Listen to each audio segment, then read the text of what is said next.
할렐루야. 3월 22일 월요일 기쁨과 감사의 정오 묵상 시간입니다. 오늘 하나님께서 우리에게 주시는 말씀은 베드로후서 3장 10절 말씀입니다. 우리 함께 하나님의 말씀을 새기면서 함께 합독하도록 하겠습니다. 그러나 주의 날이 도둑같이 오리니 그날에는 하늘이 큰 소리로 떠나가고 물질이 뜨거운 불에 풀어지고 땅과 그 중에 있는 모든 일이 드러나리로다. 아멘. 오늘 말씀은 주님의 재림 약속에 대해서 함께 은혜를 나누도록 하겠습니다. 주님이 재림이 가까이 올수록 우리는 반드시 말씀 중심의 신앙을 가져야 하고 거룩한 삶을 추구하며 살아가야 하는 것입니다. 베드로는 우리가 반드시 재림에 관해서 두 가지를 명심해야 한다라고 오늘 말씀을 하고 있습니다. 첫째로는 선지자들의 예언의 말씀을 지키고 그 명령을 기억해야 한다라고 베드로는 명령을 하고 있습니다. 부모와 친구들의 충고를 받으며 살아가는 것이 중요한 것처럼 우리 그리스도인들도 소망과 위로를 주는 영원한 불변한 하나님의 말씀을 붙잡고 살아가는 것이 얼마나 중요한지 모릅니다. 성경에 기록된 거룩한 선지자들의 예언의 말씀을 마음에 새기고 온전히 믿어야 되는 것입니다.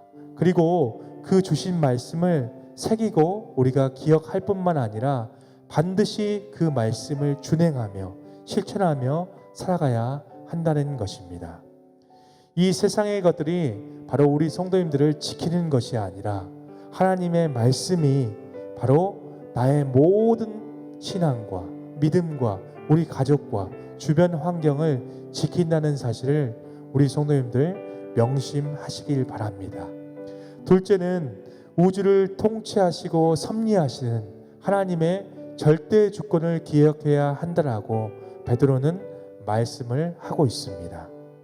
세상의 기독교를 비웃는 자들이 가장 이야기하고 싶지 않은 것이 있다면 그것은 예수님의 재림에 관한 것입니다.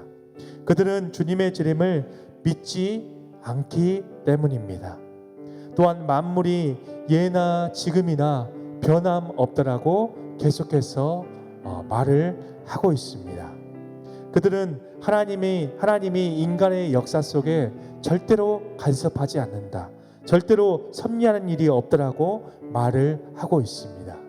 그러나 우주 만물을 창조하신 하나님은 인간의 모든 역사를 방관하지 아니하십니다. 하나님은 인간의 창조 때부터 인간의 종말까지 모든 것들을 주관하시고 통치하시고 인도하시는 하나님이시다라고 성경은 우리에게 증거를 하고 있습니다. 주님은 하나님의 약속의 말씀을 믿지 않는 경건한 자들에 대해서 미래에 심판이 반드시 있을 것이다. 이렇게 성경은 경고를 하고 있다는 것입니다. 우리가 이 주님의 재림 약속에 대해서 가장 중요한 문제는 하나님의 무서운 심판의 날이 과연 올 것인가 라는 이 문제보다 우리가 하나님의 심판에 대한 준비를 잘 하고 있는가, 이것이 우리 그리스도인들에게는 중요한 바로 이 사실의 믿음의 요소라는 것입니다. 우리는 날마다 주님의 재림의 약속을 기다리면서 날마다 깨어서 주님의 신부단장을 하여서 예복을 입고 주님의 온전한 재림을 기다리는 신실한 성도로 오늘도 살아가야 할 줄 믿습니다. 우리 함께 오늘 주신 말씀을 가지고 두 가지 기도 제목을 함께 나누도록 하겠습니다. 첫 번째로는 주님이 다시 오신다라는 재림 신앙을 늘 소유하며 살아갈 수 있도록 기도해 주시고, 두 번째로는 오늘 하루도 내가 하나님의 심판대에 설 자처럼 항상 그러한 경각심과 긴박함을 가지고 믿음의 긴박성을 가지고 살아가기를 함께 기도하도록 하겠습니다. 함께 기도의 자리로 나아갑니다.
네.